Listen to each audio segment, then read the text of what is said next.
Definite integration से लिए गए इस क्वेश्चन को सोल्व करेंगे आज। Function x plus limit 3 to x function t upon T D T equal to दिया है under root X plus one where x greater than equal to 3 then 12f8 is, यानी 12f8 के लिए इस equation को solve करना है। ठीक है, अब किस तरह से है इक्वेशन, इसको लिख लेते हैं। यहाँ पर फंक्शन ऑफ x प्लस किया गया है 3 टू x लिमिट में function of t upon T D T, इसको इक्वल लिया गया है x प्लस वन और कंडीशन है x greater than equal to 3। Function head solve करना है। देखो यहाँ पर इसको इंटीग्रेशन को देखोगे तो लिमिट क्या है, फंक्शन x है और अंदर फंक्शन t है, यानी लेबनीज थ्योरम इसमें यूज कर सकते हैं। तो लेबनीज थ्योरम यूज करने के लिए इसको डिफरेंशिएट कर देंगे, both side differentiate both side. ठीक है, अब डिफरेंशिएट करेंगे तो फंक्शन x का तो हो जाएगा फंक्शन डैश x। ठीक है, और इसमें लग जाएगी लेबनीज थ्योरम। लेबनीज थ्योरम में क्या होता है, ये अपर लिमिट का फंक्शन हो जाएगा, यानी फंक्शन x अपॉन x बन जाएगा ये, है ना। सामने D Y D X of upper limit यानी वन हो जाएगा ये, और ये माइनस क्या हो जाएगा जीरो, क्योंकि लोअर लिमिट क्या है, कांस्टेंट है 3 है, तो जब डी वाई डी एक्स होगा वो पूरे को जीरो बना देगी इस टर्म्स को। तो राइट साइड में क्या बनेगा, इसका डिफरेंशिएट होगा, इसका डिफरेंशिएशन क्या होगा, 1/2 under root X plus one बन जाएगा। ठीक है, यहाँ तक समझ गए। यानी अब हमारे पास क्या हो गया, function x plus function x upon x, और ये ऐसा हो गया। अब इसको थोड़ा सा ध्यान से देखेंगे तो वापस वही चीज मिल जाएगी आपको, यानी एक इक्वेशन मिलेगी, differential equation, linear differential equation. कैसे, फंक्शन एक्स को अगर हम y मानते हैं तो फंक्शन डैश एक्स को क्या मान लेंगे, D Y by D X. तो इस फॉर्म में इसको ले आएंगे तो हमें इसकी पिक्चर क्लियर हो जाएगी कि ये किस तरह का इक्वेशन बन रहा है ना। ये बन रहा है, देखो, एक D Y by D X है ना, प्लस 1/x इंटू वाई हो जाएगा ये, और इक्वल टू हो जाएगा 1/2 under root X plus one. अब इस तरह की इक्वेशन बन जाएगी, किस तरह की, D Y by D X है ना, plus P Y equal to Q में बन रहा है, जहां पी और क्यू क्या है, एक्स के फंक्शन है हमारे केस में, है ना।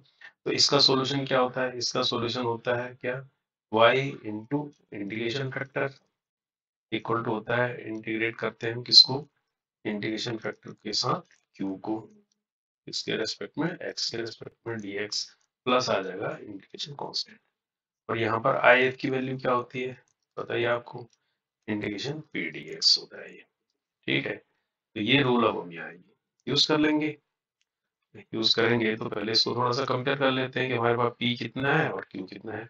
तो पी हमारे पास कितना है, 1/x है, तो कंपेयर करेंगे तो पी कितना मिलेगा, 1/x मिलेगा, और क्यू कितना मिलेगा, 1/2 under root X plus one मिलेगा। अब इसको आई एफ को निकालेंगे इंटीग्रेशन फैक्टर को, तो ये कितना मिलेगा, ई पी डी एक्स है ना, इंटीग्रेट यानी 1/x डी एक्स हो जाएगा ये।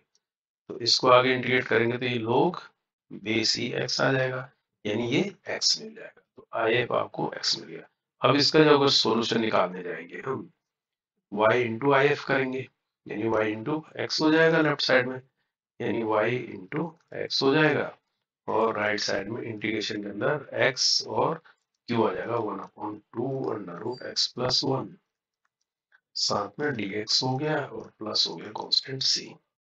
ठीक है, इस तरह से मिल गया। अब देखो, अब क्या करें, इसको सोल्व करेंगे, ये जो इंटीग्रेशन है, यानी इसको तो ऐसे लिख सकते हैं ना, वाई एक्स हो गया ये, 1/2 को बाहर ले लो, तो इंटीग्रेशन के अंदर मिला x upon under root X plus one D X plus C. ठीक है, अब इनको कोई इक्वेशन मान लो ताकि हमको सोल्व करने में आसानी हो। ये जो फर्स्ट इक्वेशन है, यानी जो जिसको निकालना है, इसको हमने इक्वेशन नंबर 1 मान लिया। ठीक है, अब यहाँ से नीचे आएंगे तो ये जो हमारे पास मिला है इसको हम मान लेते हैं इक्वेशन नंबर। अब यहाँ से जो ये वाला पर्टिकुलर पोर्शन है जो इंटीग्रेट के अंदर है, इंटीग्रेशन के अंदर है, x upon under root X plus one, इसको अलग से सोल्व कर लेते हैं। इसको सोल्व करने के लिए क्या तरीका है, इसको सोल्व करने का तरीका है कि आप x प्लस वन को कुछ कंसिडर कर लो। मान लीजिए हम इसको क्या कंसिडर कर लेते हैं, t मान लेते हैं, है ना। तो यहाँ से अगर हम खाली x x को लेंगे तो यहाँ से x x क्या मिलेगा, x is equal to T minus one मिल जाएगा। और इसको जब डिफरेंशिएट करेंगे तो dx हमारे पास dt के बराबर मिलेगा, तो उनका तो 0 हो जाएगा। तो हमारे पास ये जो इंटीग्रेशन है t की टर्म में कैसा हो जाएगा, ये हो जाएगा t माइनस 1 हो जाएगा x की जगह, और नीचे हो जाएगा अंडर रूट ऑफ t और dt, ऐसा बन जाएगा।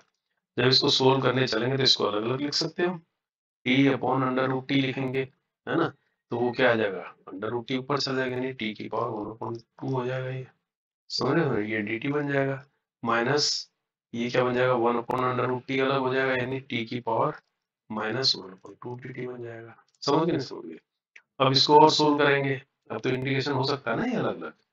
अब इसका क्या हो जाएगा, 1/2 प्लस 1 और 1/2 प्लस 1, यानी टी की पावर क्या आ जाएगा, 3/2 हो जाएगा, ये आगे 2/3 आ जाएगा।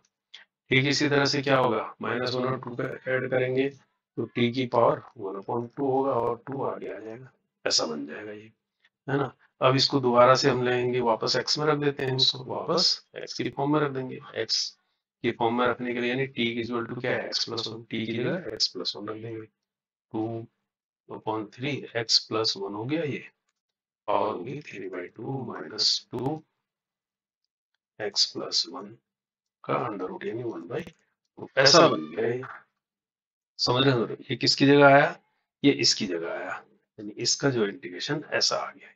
ठीक है, अब इक्वेशन नंबर 2 में इसको रख लेते हैं जो हमारे पास है, अब लिख देते हैं फ्रॉम इक्वेशन 2, इक्वेशन 2 से अब कर लेते हैं yx इक्वल टू 1/2, देखो बाहर से है और इसका इंटीग्रेशन ये आया, इसमें क्या है, 2 कॉमन है, 2 को कॉमन ले लो, तो इसके अंदर हमारे पास क्या बचेगा, x प्लस 1 की पावर 3/2 माइनस x प्लस 1 की पावर 1/2, ये बचा। इस 2 को मैंने कॉमन लेके बाहर ले लिया, लेकिन यहाँ 1/3 बचेगा, 1/3 बचेगा, बचेगा नहीं बचेगा, 1/3 अंदर बचेगा, और साथ में प्लस क्या हो गया, c हो गया, ये कहाँ से आ गया, इक्वेशन 2 से। अब ये 2 जो है कैंसिल हो गया, तो फाइनली हमारे पास जो बचा yx इज इक्वल टू 1/3, ये बचा, है ना।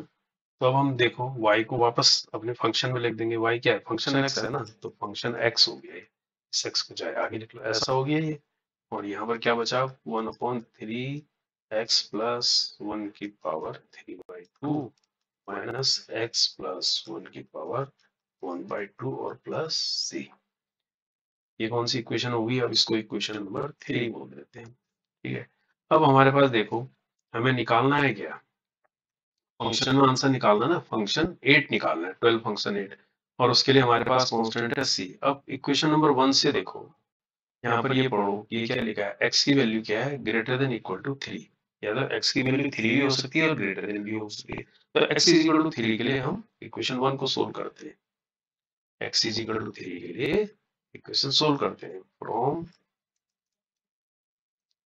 इक्वेशन 1, इक्वेशन 1 के लिए हम क्या करते हैं, x is equal to 3 put करेंगे, हमारे पास जो मिलेगा वो क्या चीज मिलेगी, अब फंक्शन 3 मिल जाएगा, ये है ना, इक्वेशन 1 हमारी थी ना, फंक्शन 3 प्लस ये बन जाएगा, ऐसा रखने से क्या हो जाएगा, ये फंक्शन 3 हो जाएगा, और ये जो इंटीग्रेशन है देखो इसकी लिमिट क्या थी, 3 से लेकर x तक थी ना, तो ये 3 है, x की जगह ये भी 3 है, तो इसके अंदर जो भी चीज होगी इस x की जगह भी 3 रखेंगे, तो लिमिट सेम हो जाएगी, तो लिमिट सेम होने से ये वाला पोर्शन क्या हो जाएगा, 0 हो जाएगा, तो मैं इसको डायरेक्ट 0 कर देता हूँ, और इक्वल टू यहाँ क्या बचेगा राइट साइड में, अंडर रूट x प्लस 1 है ना, तो अंडर रूट 3 प्लस 1 बचा, ये बात समझ में आ गई नहीं आ गई, तो अंडर रूट 3 प्लस 1 का क्या हो गया, 4, 4 का 2, यानी फंक्शन 3 की वैल्यू क्या आ गई आपके पास, 2 आ जाती है इक्वेशन नंबर 1 से x इक्वल टू 3 रखने पर, है ना।